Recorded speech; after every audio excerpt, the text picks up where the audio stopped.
Welcome into the Aftermatch. Come for the rugby. Stay for the Aftermatch with Kirst and Beav, the biggest week of the year. But before we get into that, because I know what you'll be thinking, yes, the endless summer for Waikato no longer. Beav put the trophy in the cabinet. He disrespected Southland, North Harbour and Manawatu. I think you actually owe them an apology. The Ranfurly Shield is in Stagland. It is in Stagland, and I couldn't be happier. At the end of the day, I'm a lover of rugby, and I know what it will mean for the people of Southland. I know it will mean a packed house this Saturday afternoon. And I guess my only disappointment is I didn't act quicker. I was complacent. I didn't need to go get the kids' photos with the Shield this week because I thought it'll be there all summer. But little do you know, a group of Southland heroes emerged. Oh, amazing. The most amazing scenes coming from the Deep South yesterday. Emotion didn't get Waikato up this week. Surprise, surprise. Do we think Emotion's going to get the All Blacks up, Beav, for what is the biggest test since the Rugby World Cup final in France 2 years ago? I can't remember a bigger test outside of any World Cup as far as build-up and, I guess, the length of the build-up. I mean, we work in rugby, but let's be honest, everyone... We've been building up for this for a year. Yeah, I mean, Super Rugby was nice, but we all knew that there was The Boks are coming to town. There was one game that we were all going to be absolutely fever pitch for, and you see stuff talking about it now, and already, like, it's only Tuesday. And, you know, you used to say as a player, don't play your game early, boys. You know, like, don't get too wound up yet. But, geez, as a fan, how can you not get wound up too early? How about this quote from Scott Robertson? We understand the figures, the history, the facts, and the occasion. That creates enough edge in itself. There's a lot of power and fear. It gets your body ready for survival, and that's the most human thing you can do. We're here to protect something. The Garden of Eden, 32 years, 50 tests unbeaten. 1 versus 2 in the world. The Boks looking to go 5 straight wins against the All Blacks. Will they be fearful this week? Oh, I don't know if South Africans by nature fear much. No, the All Blacks. Will they be scared?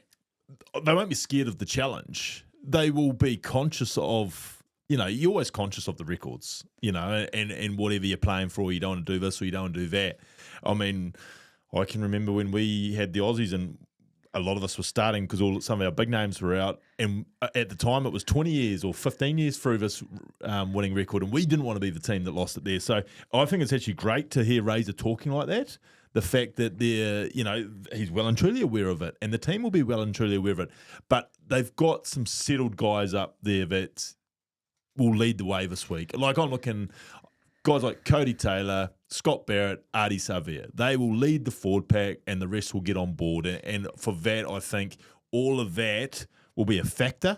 But those guys, so experienced and hardened, will be the ones that lead the way and will show the younger boys that this is how we're going to go about doing it.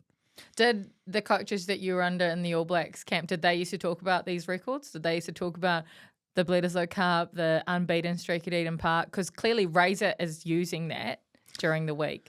Oh, I think everyone was aware of it. And so you never mentioned it? Oh, I don't think it was overly mentioned. Because, I mean, the whole idea is Monday to Thursday, Monday to Friday, you're getting your detail.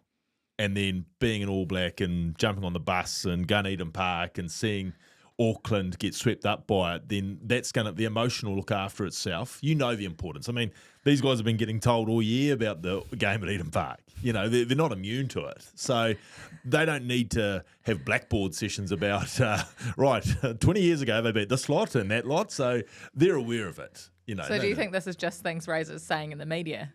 Oh, no, I think it'll have had an edge. There'll be a natural edge. We know that he themes his campaigns. Yes. And he themes his week. This is how he gets his teams motivated. Well, don't you think that the South Africans too would have been theming this week as well? Well, they've been calling it Eden Park. Yes, and this is what Russie, this is what he wants. He's coming across to break this record. Oh, I mean, when you look at the South Africans and what they've done. So under Russie's watch, they've won back-to-back World Cups. They've won Lions Series. What else is there really for a South African to achieve in a Springbok jersey? It's to go against your greatest rival and knock off their record at their spiritual home, their Ellis Park. You know, like, of course they've been excited. Russie's been doing the job that long that some weeks would be like, well, how am I going this week? What angle am I taking? Well, this one just is a gift to him, an absolute gift. Let me give you another gift. With all the hype, the hoopla, the numbers, the history, it's Ardie Savea's 100th test. Yes. Does that play a part at all? Again? You don't want to lose for your mate, No. surely. No, exactly. You never And want to lose anyway, but this is Ardie Savea. This is our Sia Khaleesi. I wonder, like, an amazing achievement. And, like, what's that, 14 now or 15 Centurions? He is obviously all time. But for me, yep, it'll be that might be talked about, and that might be a little bit motivating. But for me, I just think, what does that mean for Ardie? Ardie doesn't miss a moment. Like, for me, I just think... Oh, you think he's going to have a day out? Yeah, I think he's going there. You think he's putting some chip kicks and regathering and scoring in between the posts? Look, I think about Moana Ardie. I think that's what you're going to see at Eden Park. I think it'll do more for him than anyone else. He's that sort of guy. He's that sort of player. When it's been about him in the past, when Moana needed him more than ever, what did he deliver? He delivered. So I feel he will take the most out of that. And what a special time to do your 100th. It would have been nice in hindsight. Yeah. And you can't rig these things. For Cody's as well, as opposed to being... But that's okay. That's nice. I think they would still probably... The New Zealand crowd, they'll acknowledge it some way. But, yeah, I think it works nicely, doesn't it, that it's Ardie's 100th for this monumental game. So we won't call it Eben Park. We'll call it Eden Park for this weekend. How do we stop all the South African fans coming through the gates and making it like Alice Park? Well, having lived in North Hamilton for about 10 years and my neighbour being from Pretoria, I would set up some roadworks and just some blocks in the north of Hamilton. You don't even have to do that because they're on the Southern Motorway anyway. Yeah, that's correct. And I also know South Africans' sort of personalities. They don't like being inconvenienced. And so if we can just put up some roadblocks around, say, Northern Hamilton and pretty much the whole North Shore, I think they'll just have a look at it and turn around and go home. So there'll be a lot of South Africans there. On a side issue, my small town now has a biltong shop. They're everywhere, South Africans. A biltong shop? They're everywhere. Do you care to dabble in the biltong shop in Waiuku? I make my own. No, you don't. I do. My South African friends, when I was at Beav for one of my birthdays, they gave me a biltong maker. How do you do it? Oh, it's just dried meat. It's just dried. You hang dried meat. But do you go and get your meat from a butcher, or do you go out and get your meat? I go and get it from a butcher. The only thing with the biltong machine that they gave me is if you ever got ever searched by the police, your house got searched, there would be some questions because it's probably a similar... similar sort of setup to what others in Waiuku would be running. Which are against the law.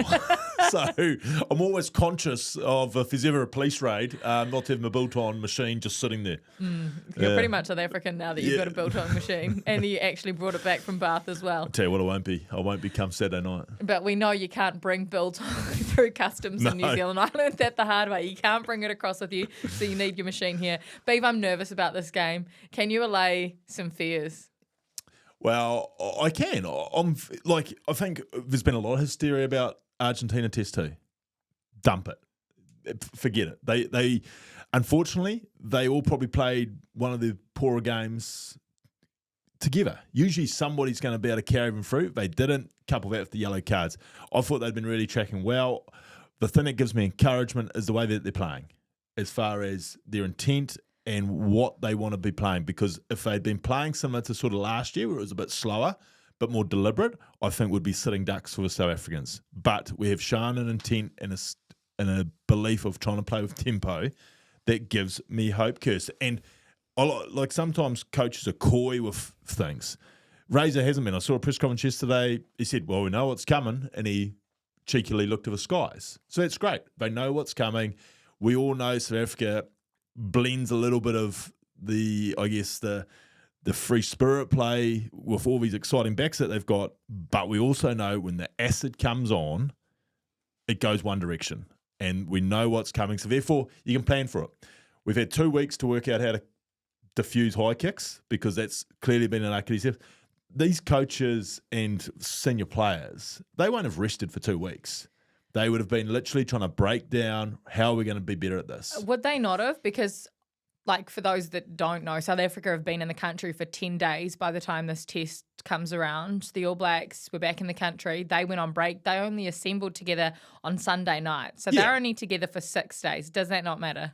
No, when I say they wouldn't have rested, of course they'd have rested and got out of the environment. But they're still doing things. They're still training and they've still got programs. But what I'm saying, Kirst, is particularly the coaches and particularly the leaders, there wouldn't have been an hour of a day where they didn't think, right, Eden Park, how are we going to be better than what we were in Buenos Aires? It's natural. You know, they care about it and they know that there's a few things that they need to sort out. They've been exposed to high balls, you know, so I've been there when you've been exposed to high balls, and the coaches went out and came up with formulas on how to counter it. Before you get into how the All Blacks are going to beat the Boks on Saturday, I want to go into a few things that Razor talked about in that press conference yesterday. A lot of injuries in this All Blacks team. Yep. So first of all, some injury updates. Caleb Clark and Luke Jacobson both were back in the NPC on the weekend. Both go back to NPC this weekend. Is that interesting? Yeah, it was for me because I thought both would be well and truly in consideration, especially probably more so Caleb than anyone, considering what we've just talked about. Caleb's known as the best aerial winger in the country. So, yeah, it was fascinating to me that they said, nah, he's not until Test 2, which is good. I guess it's good discipline from the coaches. It proves that there's not a panic about them. And I think it highlights that don't get too excited about mass changes coming, folks, because that would have been an obvious one. Well, there will be changes because Cortez Latim has been given till the last minute to be declared fit. He's got a rib injury that he picked up in Argentina, but Xavier Rose come into the All Blacks camp. He? Xavier Rose come in. There you go. On Sunday night and assembled with that team, or maybe Monday morning. So that tells you Kyle Preston's going to be on the bench for the All Blacks. Oh, without a shadow of a doubt.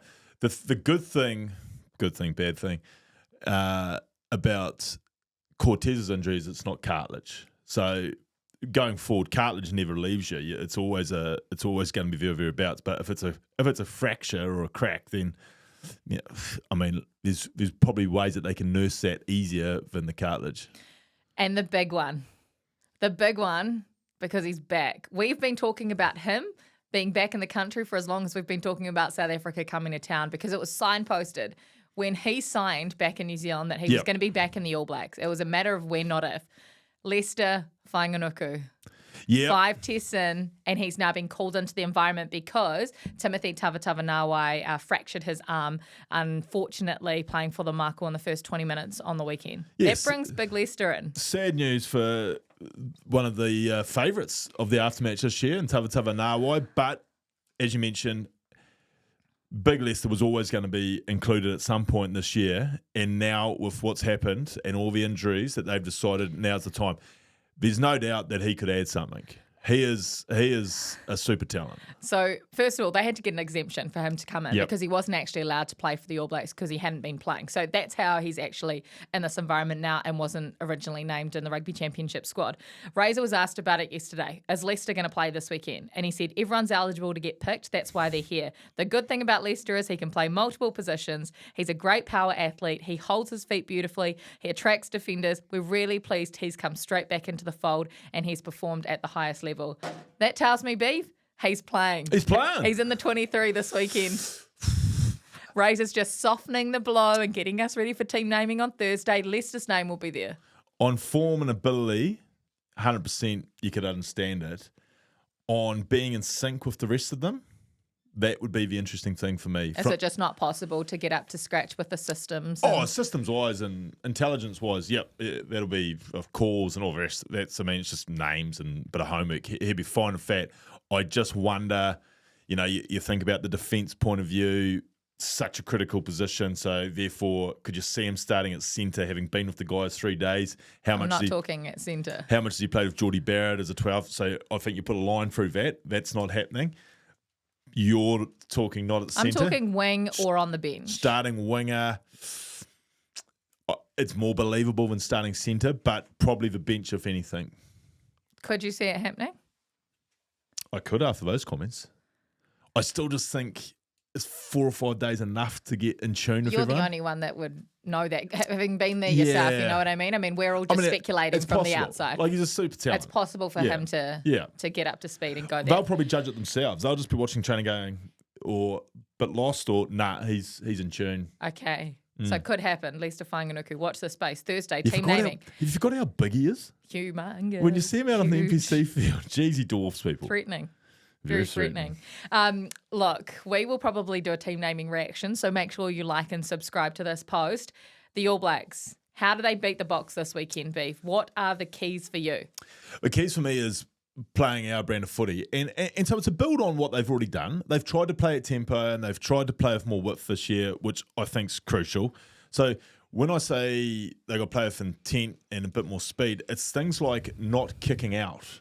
It's kicking, it's still clearing your own 20, your own 30, but it's not kicking the ball out. If you kick the ball out, what are you doing? You're giving South Africa a line out 30 or 40 out, which is absolutely what they want to start their play from.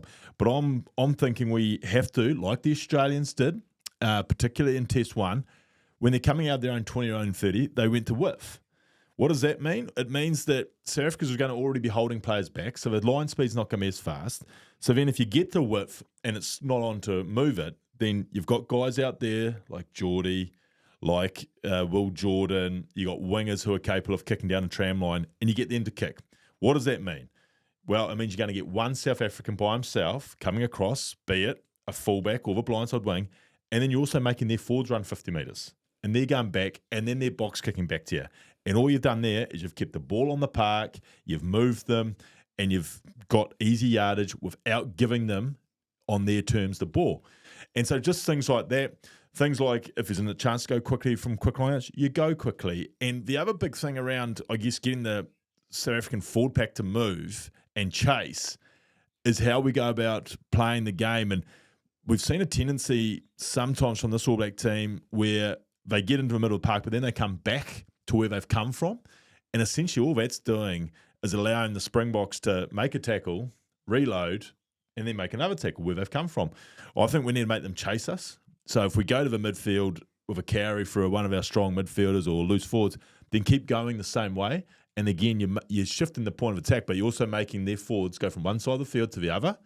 And then when you get to there, then you work your way back. And you've seen, I saw us have success against the French with it, where once we started to make them chase us, they couldn't get their defensive line around in time. So a lot of that stuff is around moving their big pack and playing to our strengths, getting our loose forwards and our backs playing together. The other thing, which I guess I've sort of glossed over, which I have no worries about, is our set piece. Our set piece will be brilliant. It'll be scrum time. I think they'll be confident, particularly with Lomax coming back in. Is he starting for you? Does he go straight in? So you look at benches and people talk about impact. I think it's irrelevant. Like, we always think, oh, you got to be an athlete to come off the bench, make an impact. But if Newell comes off the bench, his greatest impact could be scrum penalties, or if Lomax comes off the bench, So I don't think, or De Groot off the bench, I don't think you have to pick guys off the bench who are just these super athletes, especially when it comes to our props, because we know that they're going to bring guys on who are going to try and get scrum penalties. So I think as long as all those guys are great scrummagers. So I think set piece wise, we'll be fine.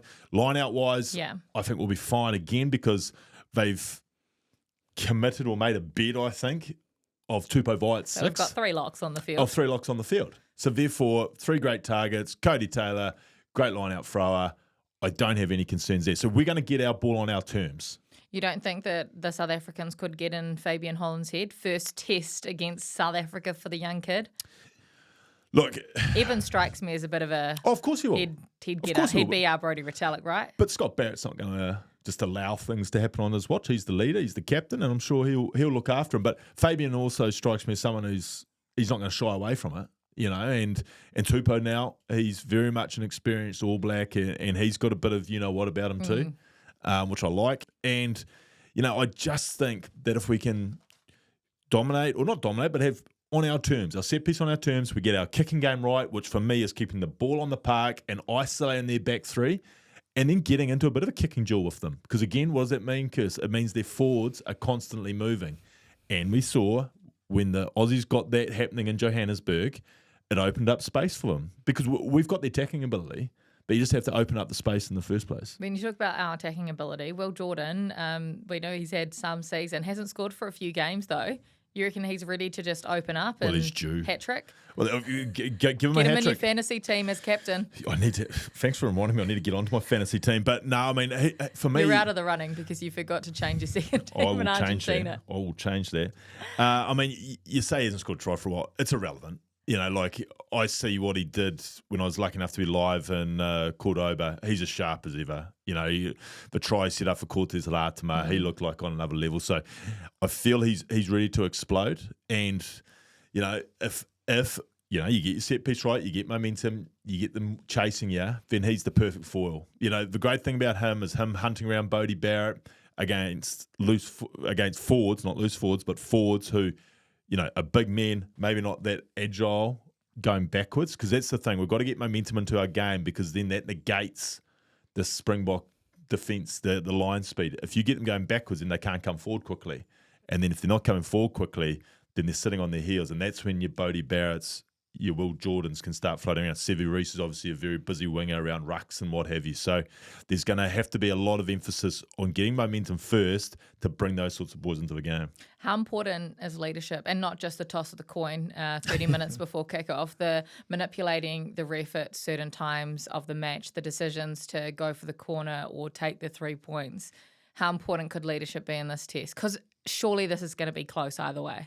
Yeah, I think it will be close either way. I mean, I think sometimes, again, I'll use the word hysteria in the broader media sense. Don't forget you're part of it now. Yeah, I don't get caught up in some of the stuff. You do. You're in the hysteria and hype. But like around the leadership, like questioning leadership, like for me, like a lot of decisions are made from upstairs, for starters. Like there'll be communication from upstairs who are obviously not quite in the heat of battle saying, right, corner, penalty or what have you, go for shots.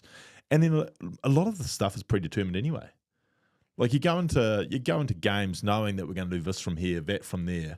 So the leadership for me is, yeah, they'll be trying to work the referee a bit. I think the great thing about, I guess they have these test meetings with referees. So they'll be sowing things in both coaches who that they've seen from the opposition. Yes, and have a look at this. They're not doing this, are they? Yeah, like for me, if I'm Razor, I'm going in and saying 5 seconds on the ruck.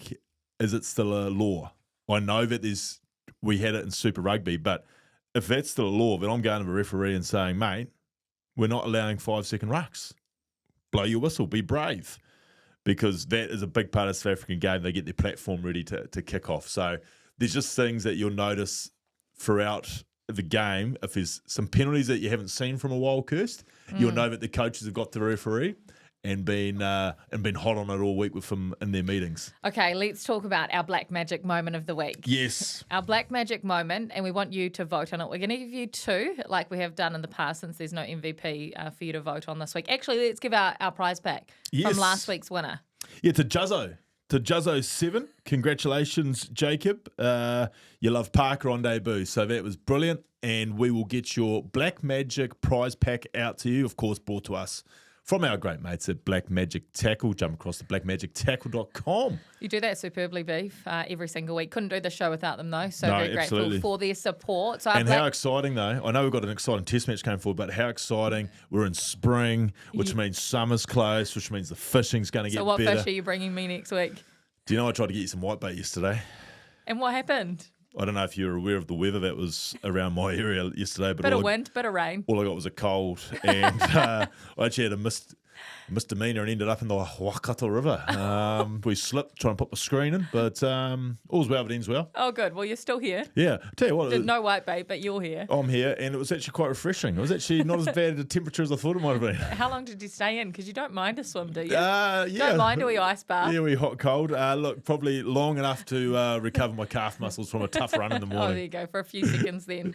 So our All Black Magic moment this week. Give us our 2 moments that we want people to vote on. Yeah, what if we decide 2 significant moments in All Black Springbok history? Well, significant in so many ways. So the first one is one of the last times that the All Blacks played South Africa in the greater super city of Auckland. And, of course, it was actually a home test for South Africa over there on the North Shore in front of thousands of South Africans. But it was 57-0 to the All Blacks. Why this was significant is I can't imagine, well, I haven't done my stats research, but I can't imagine there's ever been a bigger winning margin between the two teams. But the other big significant thing was South Africa at the time were caught in an awkward position of thinking that they needed to play rugby and play more like the All Blacks and speed of game. And that day it just got horribly exposed that it wasn't for them. I guess the fallout from that is Rassie comes in, starts coaching them and playing South African style rugby, goes back to a DNA, big forwards, great kicking game. They win a World Cup 2 years later. Remarkable. So there was that one, the 57-0 trouncing in Albany. And the other one, which was, I guess, so significant, was 2022, the Ardie Savea test match. We went to Johannesburg after losing test 1. All the chat was Ardie was about to lose his job. They were going to lose another test match. And the boys came out. I think they won something like 30-odd to 20, 21. And for me, it was significant when we looked to this week. Because, yes, the personnel was different. But I think if we went with a similar sort of style, a similar sort of thinking, they had Havili playing at 12 outside Richie Moanga. And that week, they did a lot of variation to their kicking game. They started to kick into the wide channels. They didn't just go box kick to box kick and get in that sort of game with South Africans. So that was significant. And the other significant factor, which I think our set piece will be great, is I guess it was the real unveiling of Lomax and De Groot as our props through necessity. I think Neva was picked in the original squad. They were rushed in for those 2 weeks because of injuries. And they ended up starting their All Blacks and making their All Blacks careers on the back of that. So 2 significant ones. The demolition in Albie or the Fozzie job saver. There you two. Who are you voting for? I'm going 2022 at Alice Park.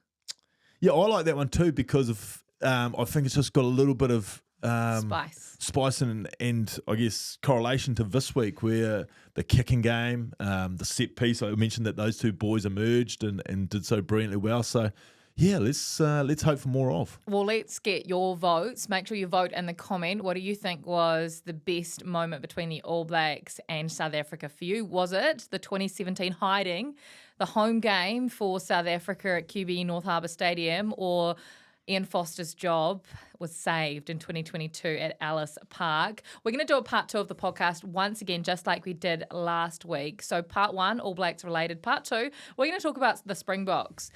Some of the big names for the Boks and how they go about ending this Eden Park record. We'll be back on the Aftermatch shortly.